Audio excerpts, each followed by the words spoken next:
The War Council chamber fell silent as Orla's words echoed off the crystalline walls. The Zethari commander's bioluminescent skin flared crimson, a display of contempt that every species in the Galactic Coalition understood. You fight like children playing with weapons you barely comprehend, she said, her voice carrying the harmonic undertones of her species. 3 cycles of training and still you fumble with plasma regulation. Your reaction times are abysmal. Your endurance is laughable. Lewis stood in his exo-armor, the hydraulics hissing softly as he remained at attention. Around the council table sat representatives from 7 species. The towering Krithans with their 4 arms, the floating Vesk whose bodies existed partially in subspace, the insectoid Chitauri clicking their mandibles in what might have been agreement or discomfort. Orla continued, her silver eyes fixed on Lewis. I have commanded warriors for 60 standard years. I have seen 1,000 battles. And in all that time, I have never encountered a species so fundamentally unsuited for warfare as humans. The other commanders said nothing. They had learned over the months of joint operations against the Void Swarm that Orla did not tolerate interruption. Your biology betrays you at every turn, she said, pacing before the holographic display showing the fleet positions. You require sleep, actual unconsciousness, for hours every cycle. You need constant hydration. Your bones break under stress that would barely inconvenience a Krythan juvenile. Your skin tears. Your organs fail. She turned to face Lewis directly.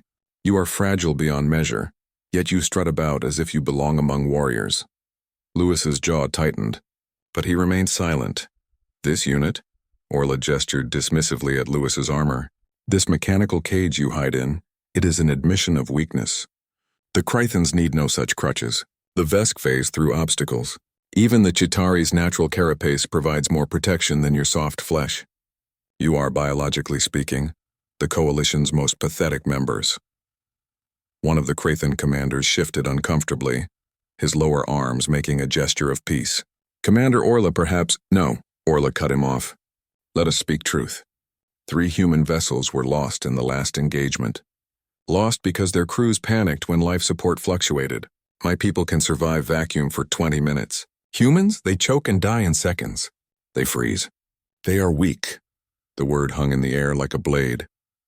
Lewis reached up and touched the release mechanism on his helmet. The seals hissed and he lifted it off, revealing sweat-matted hair and eyes that held something unreadable. Then with deliberate slowness, he began removing the armor piece by piece. The chest plate. The gauntlets. The leg servos. What are you doing? Orla demanded. Lewis said nothing. He set each piece down with care, the heavy equipment clanking against the floor. When he was done, he stood in his simple gray undersuit, looking somehow smaller and more vulnerable than anyone in the chamber had ever seen a human look.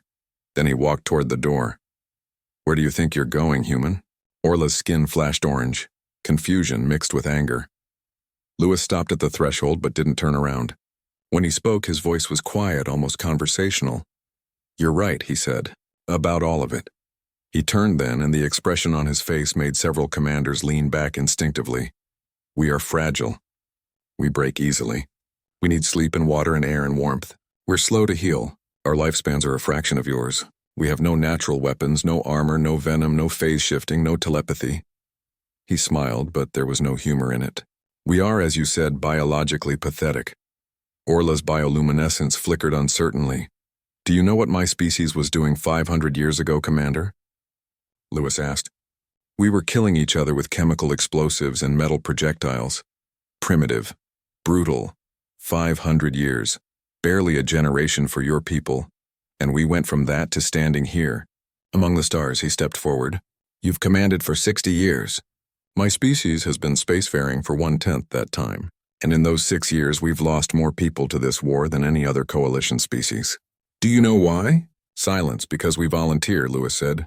Because when the swarm broke through the Krythan defensive line at Proxima, it was human ships that held the gap.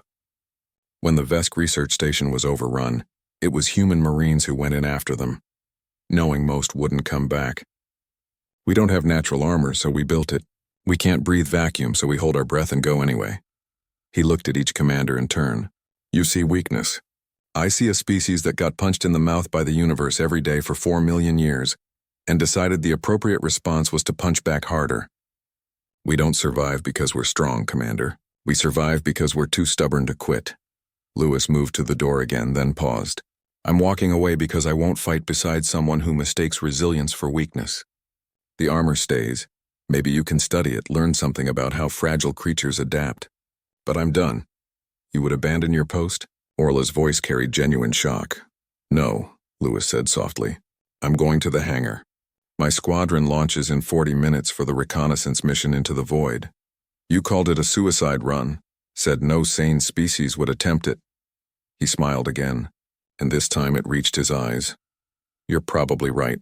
The door closed behind him, leaving his empty armor standing like a monument to something the other species were only beginning to understand about humanity. Orla stared at the armor for a long moment, her bioluminescence cycling through colors that had no name in human language. Finally, she turned to her console and began typing. One word: reassessment.